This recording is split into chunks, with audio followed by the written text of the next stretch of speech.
Welcome to the Relaunch Your Career podcast. I am your host, Leah Lambert, career and interview coach and founder of Relaunch Me, where we help you find the work that you were meant to do.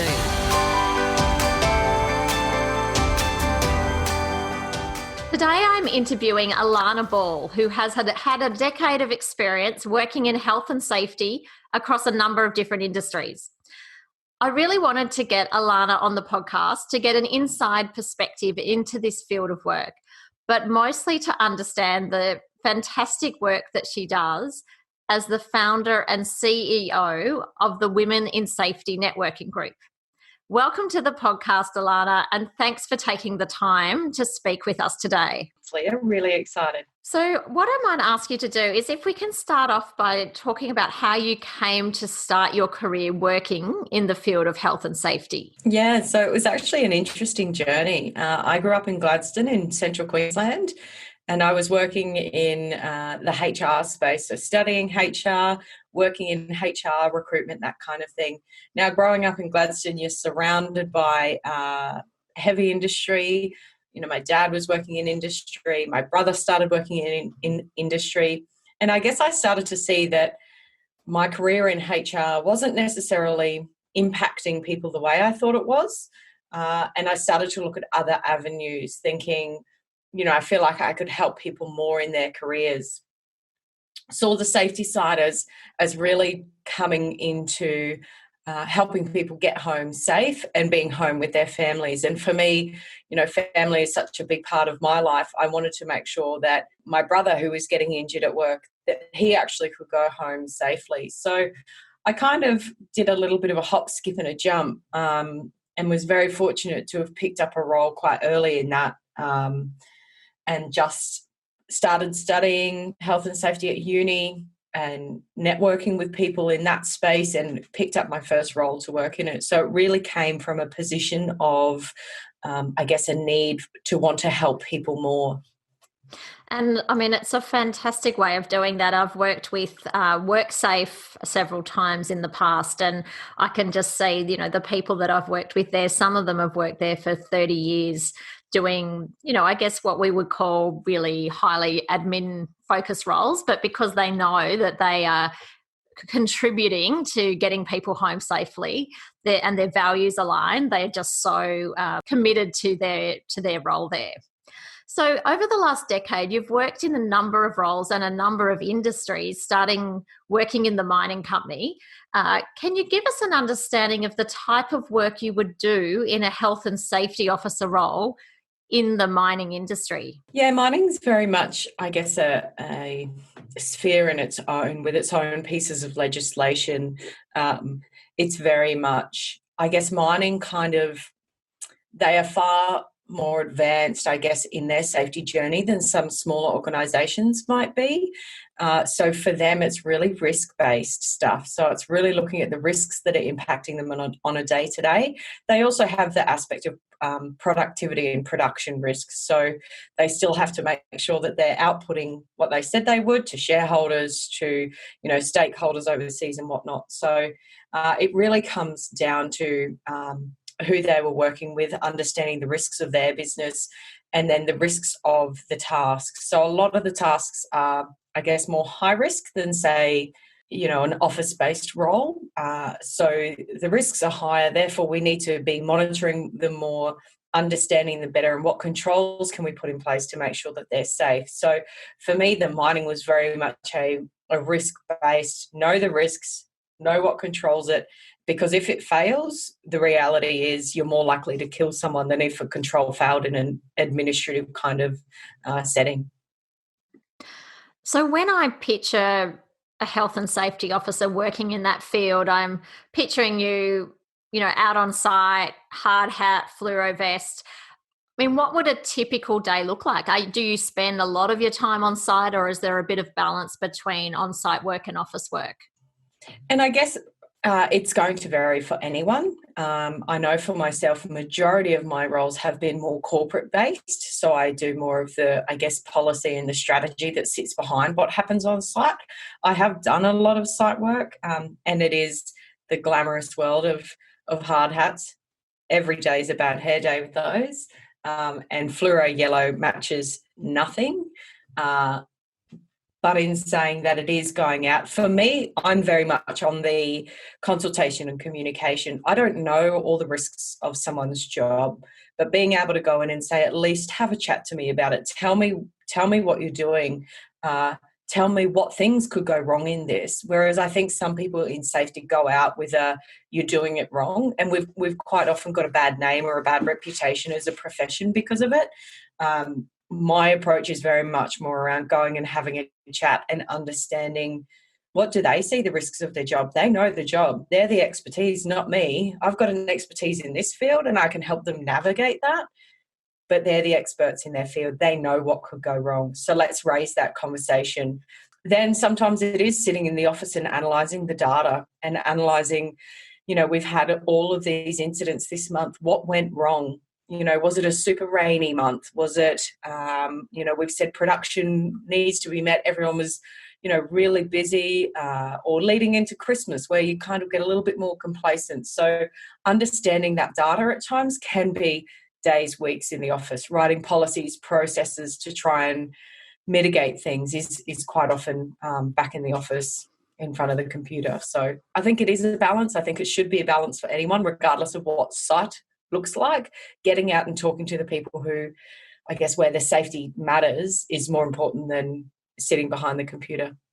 And interesting what you say about the seasonal impact. I hadn't probably ever thought of, that where people are getting a little bit tired at certain times, or maybe even the weather, I guess, in some of those places you've worked would contribute to more accidents or more risk occurring. In one of my past roles, we actually had a look at days. We put up the weather charts or weather data from Bureau of Meteorology, and we looked at, they track the rain days, so particularly in Brisbane. So we were looking at that data going, do we see more people slipping and tripping on rainy days, just out of interest? And it was actually no. And we're like, so people are paying more attention, say stepping onto the sidewalk or stepping onto the sidewalk, than maybe days that were dry. And it was like, this is just run of the mill, get to the bus, get to my car, whatever it might be. So it was interesting to see that weather actually had a different impact on, say, slipping and tripping. Yeah, that is really interesting. You would definitely think there would be more accidents on wet days, wouldn't you?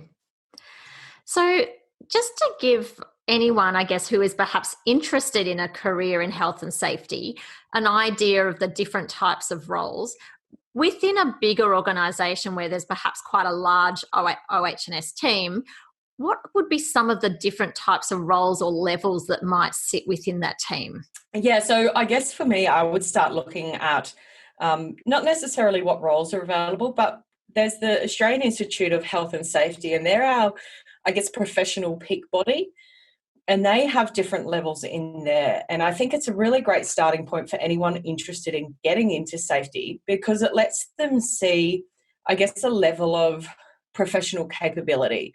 They've got the certification process, so similar to accountants that they have to certify at certain levels. So the Australian Institute of Health and Safety have quite similar. At a day-to-day level, you might have a health and safety administrator that might look after setting up the meetings, writing basic communications, looking at data. They may pull together some data. They may do reporting. They may help close out hazards or incidents or walk people through it. Then you might have more an advisor where they would start. They're the ones that will be heading out to site and having conversations. They might do some more in-depth incident investigations. They might run risk programs and things like that. And then obviously a health and safety manager. And sometimes you've got people that might sit in between those areas, like coordinators and officers.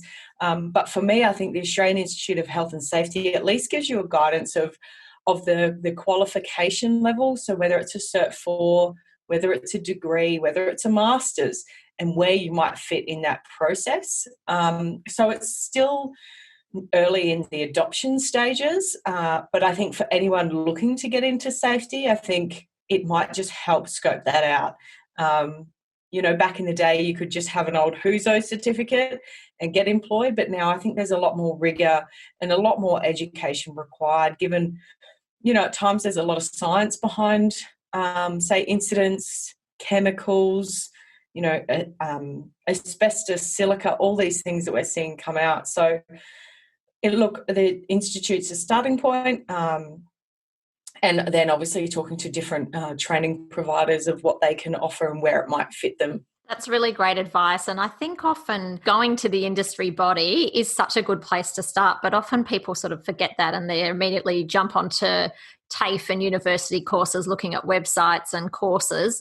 But the industry body is always a great place to start as the first part of your research. And look, they've got student levels of membership, where it's like it's not the full, financial outlay, but at least gives you a taste. It gives you entry to a network and lets you have some conversations about where you might fit in this profession. Yeah, great advice. And I assume you, as a student member, you could still join webinars and be involved in learning and training aspects that are offered by the industry. Yeah, definitely. And just being across different news articles that they might bring out, or, different ways of thinking that the profession is moving towards. Alanna, having been in the industry for a decade, what sort of particular skills and attributes in terms of sort of almost personality qualities do you believe are really important to be successful in this field? Yeah, look, I think if you ask 10 different safety professionals, you'll definitely get 10 different answers. But my view very much is, for me, it's communication. I feel like anyone can apply a risk management framework, because we do risk management day to day. Whether we're driving our car to work and we're making the risk assessment whether we should go before that car comes, at our core, we understand risk and consequence. Applying it in a framework just takes the learning. I'm not trying to downplay, I guess, I've got a lot of qualifications in this space, but if I had to say, I guess, personal qualities or capabilities, I would say communication, because it's about reading the room. It's about being able to share a message and get people to come on a journey in safety. It's about getting them to really understand why safety is important, because once we start empowering our workforce to understand why it's important, and it's not just top-down management driven, we're going to end up with better outcomes. They feel empowered to do their job. They don't have someone looking over them going, you're doing it wrong, but they also feel comfortable to come and communicate when they don't feel that something's going quite right. So for me, that communication piece, I think culture, understanding culture and human behaviour is really important, because, again, I foresee that in the future the safety professional is dead, but we've got the opportunity to really coach, mentor, educate our workforce, educate our leaders to lead safety. It shouldn't require me to come and tell them how to do safety. It should be part of who they are and what they are, and this is just good business and this is just good practice to be doing it. So for me, leadership, communication, culture, those kind of skills for me all tie into helping the business make better decisions and make them accountable for their own safety, not driven from us as a profession. Yeah, that's interesting. Another thing I wanted to ask you about is conflict resolution. I assume that, when you're going out on site and you have to tell people to change the way that they do things, there would be some level of conflict. Is that a big part of the role, or am I just making that perhaps making that up in my own mind? I think every role is going to be different in that space, right? And that's where that cultural journey comes into it. Some organisations are down that path and having an open conversation about, is there different ways that we could do this, and that being okay to hold those conversations, and that it's okay to give feedback and receive feedback. That's that cultural journey I guess we all want to go on, but certainly we've still got culture present in organisations that it does end in conflict, and you don't know me, you don't know my job, you're a tick and flick, you're the policeman. And look, there's an aspect that at times we have to, because there's legislative requirements and there is that de-escalation. But again, that's where I say that communication piece is so important, because if you can understand what your workforce is like and where they fit in that culture, to say it's actually okay for me to come to you and say, hey, this isn't quite right. Or if you know you've had a conflict with them before or they may retaliate, understanding different ways that you could possibly influence that before it got to the conflict. So, look, it exists. I think I've been told to nick off a few times more than I'd like, but you know, if someone came and told me how to do my job, I'd probably tell them the exact same thing. So I think it's a little bit, it's okay, wash it off, learn from it, learn how you could maybe do it differently next time, and know that that person's just trying to get on, do their job. They didn't turn up to be unsafe. They turned up to do their job. They want to go home safely. How do I just help them understand that and maybe see things a bit differently? Yeah, okay, that's very interesting. So, Alanna, in 2015, you founded the Women in Safety group. Can you tell us about this group and why you set it up in the first place? Yeah, great question. I think for me, as I said, I came from HR. You know, the Brisbane HR community was quite small and I could kind of navigate. I knew who I could go to ask questions. I'm very much someone who wants to talk things out, learn from as many people as I can.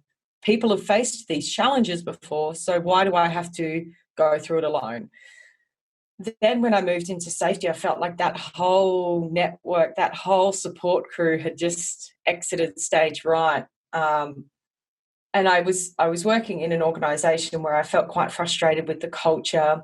It was very much just shut up, do your job. You know, we had managing directors that would walk on site that required full PPE and they'd turn up in jeans and a polo shirt. And the guys are kind of looking at me going, well, he's not doing it, why should I? So it was really quite challenged. And I guess it went against my values. And I had no one that I could kind of go to and go, how do I deal with this? How do I deal with the conflict resolution? How do I influence differently in this situation? So I was talking to a recruiter. We heard that the company might have been having a few issues as it was. So what does my next kind of career move look like?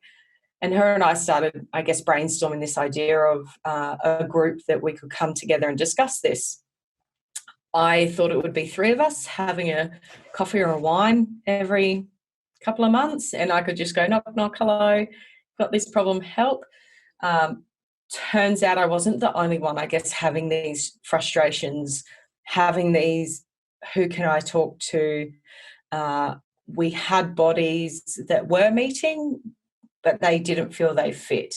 You know, I had a lady come to me that she was on site and there was only a few females on site and there was only one toilet at an entire mine site that had a sanitary bin. So if you had to go to the toilet and the guys saw you going to the other side of site, it all of a sudden became you've got your period. And it's just like, these conversations can't happen, but they do. And how do I create a safe space for us to raise them, for us to, I guess, empower one another, that this is how we could maybe tackle it in the reverse, and give people the same space that I was looking for to raise questions, to nut out issues, you know, that problem shared is a problem halved kind of thing. So it came very much of a personal need. I'm not backwards in saying that it was very much a personal need, but what I soon learned was it's not just me being told, oh, you're going to bake a cake for us, love. And I'm not saying every industry is like that, but that was some of the issues that I was seeing. And it turns out I'm not the only one. So, yeah, it was very much founded out of personal, but very quickly learned that it's a shared problem. So it started off as three of you having a nice glass of wine. Tell us about what the group looks like today. Yeah, I'm actually quite excited. And sometimes I wonder, how did it get to here? So we've got about 1,100 members in Australia and New Zealand. We run networking programs around Australia. We run some networking programs over in New Zealand. We've got mentoring programs to help navigate, I guess, that, I'm at the start of my journey. I'm facing these issues, I guess, like I did. I don't want someone to walk that same path I did when they don't need to. I want them to feel supported, to feel coached, to be able to just go to someone and target these questions. So set up the mentoring program. We often get asked, we've got a recruitment platform that helps people find the right role for them. As much as some organisations don't necessarily want to say it, they do at times need a female to lead in this space. So we're approached many times to say, hey, help us find the right person for the right job. So, yeah, it's growing quite rapidly, I guess, through very natural channels. It's not something I've pushed. I've continued to work full-time, had a baby. So it's kind of something that I wanted to be organic and be led by what the group members want. So very proud of where it is. I don't know where to into the future, but it's certainly growing, and I'm so pleased that I've created a space that women feel empowered to raise issues, to have conversations. I think you should be really proud of that. And, there's a lot of industries that are probably more male-dominated industries who need more of these networking groups for women to make them feel safe and supported when they're going through a difficult time. So well done. Can people join who are all over Australia? Yeah, look, we have people in the UK and the US, Canada as part of our membership. And that's more just about tapping into different resources. So we're such... I don't think it has to just be a Brisbane-based network anymore. It's not just about me leading it. It should be that the members are connecting. So we've got a website, which Leah will put in the show notes, but womeninsafety.net. And we just try and make sure that we're communicating as much as we can. We've got the Facebook group. We've got a LinkedIn group. And all I ask that come in, we don't say that men can't join us by any means, because I do believe that for us to have a future that we all feel equal, I'm here to support the women, but I encourage men to come and understand the problem so that the problem doesn't exist anymore. So we've got a number of men that are our mentors, and I guess they're our male champions in this space. So yeah, by all means, there's plenty of ways to join us. Different ways that you might feel comfortable connecting. Not everyone loves the formal networking and how you're going. I'd like to think that we don't do any sales pitch type things, because that's not the type of network we are. So yeah, I'd love anyone to join, because I think it's an exciting space to be in. Great. Well, look, I will definitely put those links in the show notes, and also the link to the Australian Institute of Health and Safety, which I think is a great one for people interested in this area.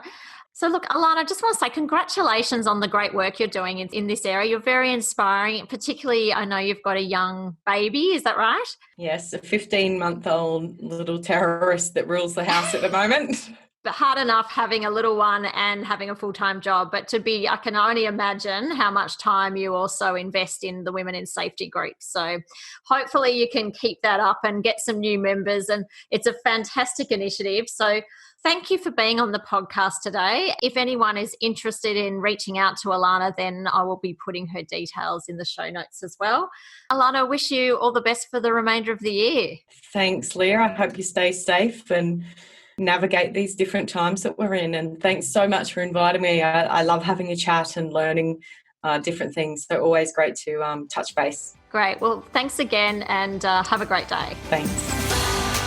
I hope you enjoyed this episode of Relaunch Your Career.